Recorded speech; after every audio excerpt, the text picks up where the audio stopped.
Merci.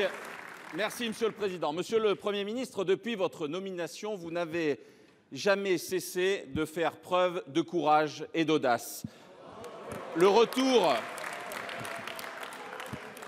retour du caractère facultatif du transfert des compétences eau et assainissement, le statut de l'élu, la baisse de la participation des collectivités au budget 2025 ou encore le ZAN, le zéro artificialisation nette, qui se heurte aujourd'hui à un contexte de crise sans précédent du logement et à la volonté toujours incessante des élus de nos territoires d'accueillir dans leurs communes de l'activité économique. Malheureusement, ils font preuve aujourd'hui et nous alertent sur la désespérance qui est la leur à ne plus être en capacité d'être ces maires et ces élus bâtisseurs qui maîtrisent le destin de leur commune.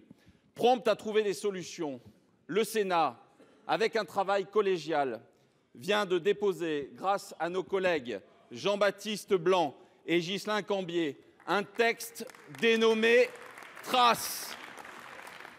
Ce texte propose des dispositions opérationnelles pour régler les difficultés de nos communes, tout en respectant l'effort de sobriété foncière et bien sûr la prévention sur les mesures climatiques. Ce texte trace, Monsieur le ministre, et ce sera l'objet de ma question, êtes-vous prêt à le soutenir? Peut-on espérer, avant son examen, avoir une pause sur la mise en application du ZAN? En un mot, préférez-vous le chemin tortueux du ZAN? Nous préférons la trace sénatoriale. Je vous remercie. Pour vous répondre, la parole est au Premier ministre.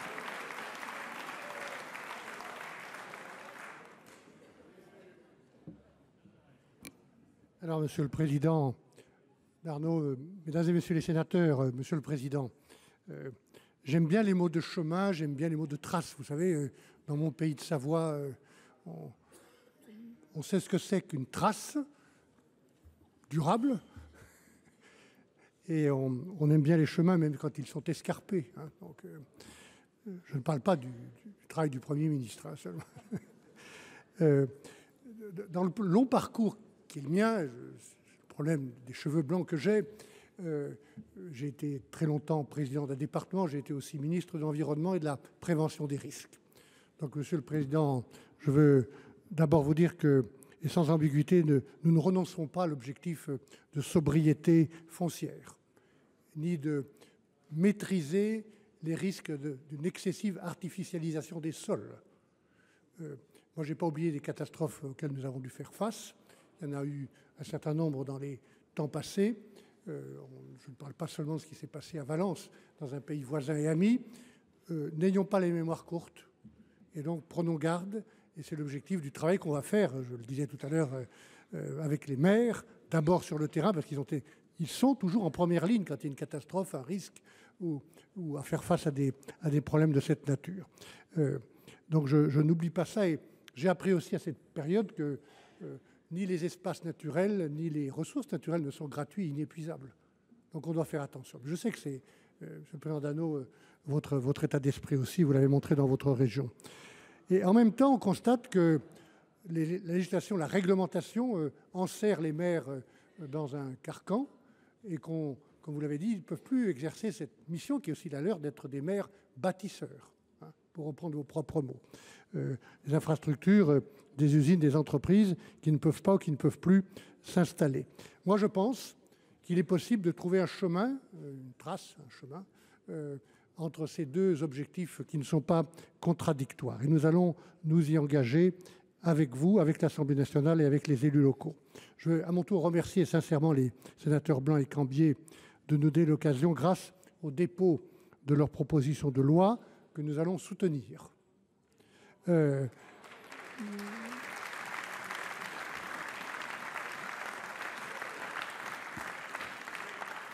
Qui va nous permettre de faire des ajustements, des assouplissements, toujours avec pragmatisme sur l'application du ZAN.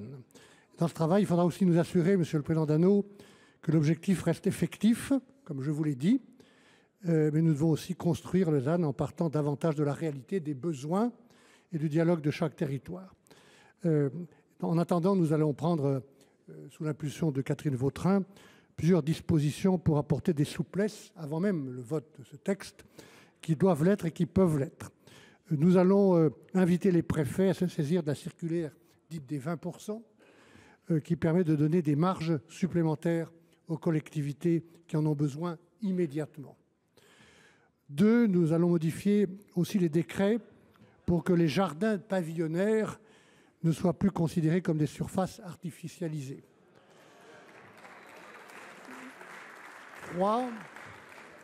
3, nous prendrons aussi en compte les nouveaux projets au titre des projets d'envergure nationale et européenne.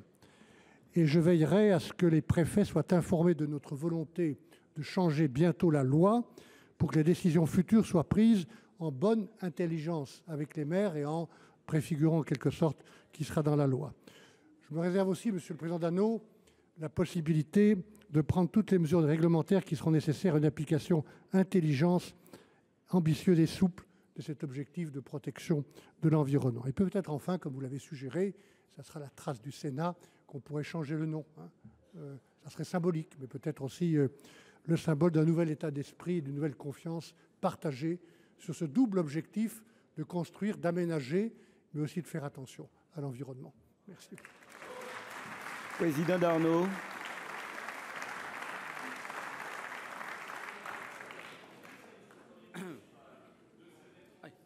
Nous, des engagements à suivre cette trace, c'est redonner aux maires des capacités d'agir, c'est tout simplement redonner à la France communale du souffle, car elle en a grand besoin.